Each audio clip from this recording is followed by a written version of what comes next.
이제 요한계시록 15장을 살피겠습니다. 다른 장들에 비해서 굉장히 짧고 간단합니다. 자, 이제 두 번째 근 열매 순교자들, 그들의 찬양도 나오고요. 일곱 대접재앙을 준비하는 내용이 나옵니다. 자, 유리 바닷가에 서 있는 순교자들이 찬양을 해요. 그리고 일곱 대접재앙이 본격적으로 준비되는 모습입니다. 1절부터 4절까지가 유리 바닷가에서 찬양하는 순교자들, 5절부터 8절까지가 일곱 대접재앙을 준비하는 내용입니다. 1절, 또 하늘에 크고 이상한 다른 이적을 보매 일곱 천사가 일곱 재앙을 가졌으니 곧 마지막 재앙이라. 하나님의 진노가 이것으로 마치리로다. 크고 이상한 다른 이적, 사도 요한이 보기에 좀 뭔가 이상했대요. 그게 뭐냐면 일곱 대접재앙이 준비되는 모습이 이상한 겁니다. 왜 이상했는지는 잘 모르겠지만 어쨌든 그가 보기에는 뭔가 이해할 수 없는 것일 수도 있겠죠. 근데 분명한 것은 마지막 재앙이라는 거, 그리고 하나님의 진노가 그것으로 끝난다는 거, 이거는 지금 알고 있어요. 자, 14장에서 순교자들의 수가 충만히 채워졌죠. 뭐 때문에요? 적그리스도의 이름에 표를 받지 않은 것 때문에 많은 사람들이 순교했습니다. 그러면서 이 순교자들의 핏값으로 일곱 대접 재앙이 떨어지는 거예요. 하나님은 하나님 백성의 억울함, 당한 것들을 다 갚아주세요. 근데 내가 갚으려고 하면, 그래, 네가 한번 갚아봐라, 이러시고요. 내가 하나님께 맡기면 오히려 내가 갚는 것보다 훨씬 더 강력하게 하나님의 심판이 임한다는 거예요. 원수 갚는 것이 내게 있으니 너는 다만 사랑을 실천해라. 그게 주님의 뜻입니다. 그래서 원수를 사랑하면 그 원수의 머리에 핀 숯, 불타는 숯을 얹어놓는 것 같다는 거예요. 그래서 순교자의 피를 흘린 것에 대한 값으로 일곱 대접 재앙이 적그리스도 세력에게 떨어지는 겁니다. 그래서 우리가 뭔가 억울하거나 어떤 고통스러운 일을 당했을 때 직접 보복하려고 하지 말고 그것은 주님의 뜻을 어긋나는 거예요. 하나님께 맡기고 나는 오히려 내가 할 일, 그들을 용서하고 사랑하고 이런 일에 힘써야 된다는 거죠. 일곱 재앙이 마지막 심판 재앙입니다. 2절, 또 내가 보니 불이 섞인 유리 바다 같은 것이 있고 짐승과 그의 우상과 그의 이름의 수를 이기고 벗어난 자들이 유리 바닷가에 서서 하나님의 검은고를 가지고, 유리바다, Sea of Glass라는 영어 그런데 이 유리바다는 전체 천국 바닥이 황금, 정금으로 된 유리바다가 아니라는 게 문제예요. 왜? 새 예루살렘 성을 전체 유리바다로 표현해가지고 오늘날 14만 4천을 상징수로 풀어버렸거든요. 근데 이 유리바다는 전체가 아니라 3층천, 새 예루살렘 성의 바닥이에요. 그래서 그 유리바다에 불 같은 것이 있다. 앞서서 나왔었죠. 심판의 불, 하나님의 심판의 불이 이 유리바다를 통과해서 대환란이 진행되고 있는 세상까지 흘러내리는 겁니다. 즉 하나님의 보좌로부터 시작된 심판이 이 땅에까지 쭉 흘러내리는 것을 아주 문학적인 표현, 불이 섞인 유리바다, 숨겨진 표현으로 하고 있는 거예요. 그래서 다섯 번째 인을 뗄 때 순교자들이 이제 하나님 앞에 신원하는 내용이 인을 뗄 때 나오죠. 그 계획대로 다 순교자들이 채워졌고요. 그 순교자들의 신원해달라는 요청에 따라서 이제 심판의 불이 이제 이 땅에 떨어지는 겁니다. 유리바다는 새 예루살렘 성 3층천의 바닥이에요.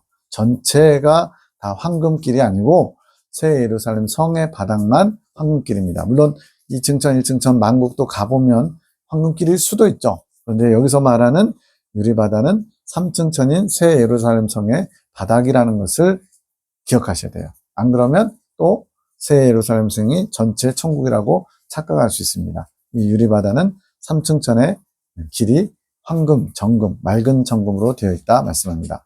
그러면서 그들이 하나님의 검은고를 가졌다. 이 검은고는 찬양하는 악기예요. 지금은 또 다른 표현을 쓸 수 있겠죠. 바이올린도 될 수 있고 여러 가지로 될 수 있습니다. 이들은 다 적그리스도의 미혹을 이겨내고 순교한 사람들, 이기고 벗어났다 그랬는데 이기고 죽은 자들이에요. 그래서 적그리스도의 미혹인 표를 받지 않고 순교하신 분들이 지금 3층천의 유리바다 그 부근에 있어요. 근데 자세히 보면은 유리바닷가에 서 있다 그랬어요. 유리바다, 그냥 바다에 서 있으면 되는데 유리바닷가라는 게 무슨 의미냐? 바다하고 땅하고 만나면 그 만나는 지점을 뭐라고 불러요? 바닷가라고 부르죠. 그것처럼 유리바다가 3층천 바닥인데 바닷가 그러면 어떤 느낌이에요? 바로 삼층천의 변두리 느낌이에요. 그래서 이 순교하신 분들은 삼층천 성도는 아닙니다.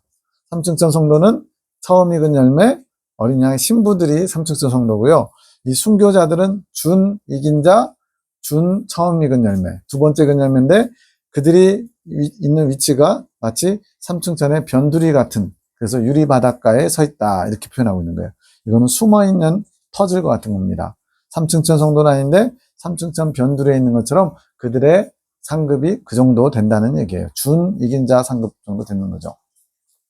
3절 4절 하나님의 종 모세의 노래 어린 양의 노래를 불러 가로되 주 하나님 곧 전능하신 이여 하시는 일이 크고 기이하시도다. 만국의 왕이시여 주의 길이 의롭고 참되시도다. 주여 누가 주의 이름을 두려워하지 아니하며 영화롭게 하지 아니하오리까. 오직 주만 거룩하시니이다. 주의 의로우신 일이 나타났음에 만국이 와서 주께 경배하리이다 하더라. 우리도 이런 찬양을 해야 되겠습니다. 이분들은 극심하게 어려운 대환란을 통과하면서 이것이 경험적으로 경험되어서 이제는 진정한 찬양을 올려드린 모습인데, 모세의 노래와 어린 양의 노래를 부른다 돼 있죠. 왜 모세의 노래냐면 모세가 십계명을 받았잖아요. 그래서 우상 숭배하지 말라는 계명, 두 번째 계명이죠. 또 하나님만을 경외하는 것도 그렇고 이런 계명을 지키고 승리했다는 의미에서 모세의 노래라고 표현하고 있고, 또 어린 양의 노래, 예수님의 속죄연총을 통해 이제는 영원한 천국에서 영원한 기쁨과 복을 누릴 수 있게 된 것을 찬양하기 위해서 어린 양의 노래, 예수님의 공로와 은총을 찬양하는 내용입니다. 5절 6절 또 이 일 후에 내가 보니 하늘에 증거 장막의 성전이 열리며 일곱 재앙을 가진 일곱 천사가 성전으로부터 나와 맑고 빛난 세마포옷을 입고 가슴에 금띠를 띠고, 이 일 후에는 앞에서 순교자들의 찬양과 구별되는 것인데 하늘의 증거 장막의 성전이 열렸대요. 성전은 이미 앞서 나왔었죠. 그래서 이 증거 장막 성전은 영계의 천국에 모세가 보고 만든 원형 장막 성전이에요. 이게 지금 광야 여정을 가고 있는 대환란과 같은 상황이기 때문에 현재는 존재합니다. 근데 이제 나중에 21장 22절에 가면 없어져요. 왜? 광야가 다 끝나고 연단이 다 끝나고 하나님의 나라가 완성됐기 때문에 더 이상 장막 성전은 필요 없어요. 무엇이 지어졌기 때문에? 예루살렘 성전이 완성되었기 때문에. 그래서 천년왕국 시대가 끝날 때까지 광야의 정 가운데 함께 하시는 하나님의 성전을 장막 성전이라고, 이것이 이제 21장에서 없어집니다. 성 안에 성전을 내가 보지 못하였으니 이는 주 하나님 곧 전능하신 이와 및 어린 양이 그 성전이심이라. 더 이상 앞서 보였던 장막 성전이 안 보인다는 얘기예요. 필요가 없으니까. 진정한 하나님 나라가 완성됐기 때문에 더 이상 장막 성전은 필요 없다는 얘기예요.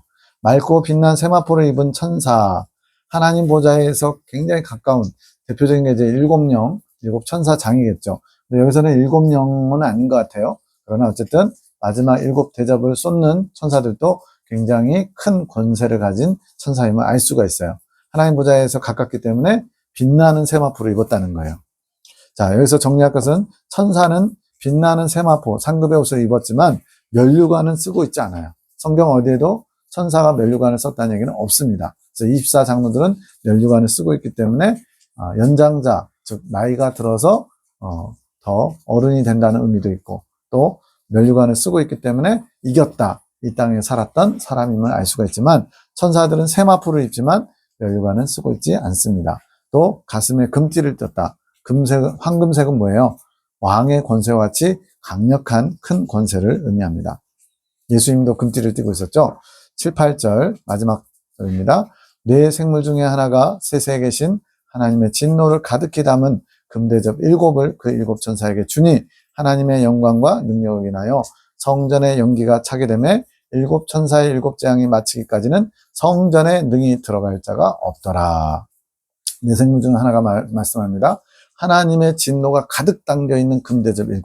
뭔가 또 안 좋은 거죠. 그것이 이제 이 땅에 부어지게 되는 거예요. 순교자들의 피를 흘린 것에 대해서 하나님의 진노가 그 7대접에 담겨 있는 겁니다. 7가지의 재앙이 떨어진다는 얘기겠죠. 그래서 순교자들이 우리의 피를 신원하여 주기를 언제까지 참으시려나이까, 그런 기도의 응답으로 7대접 재앙이 떨어지는 거예요.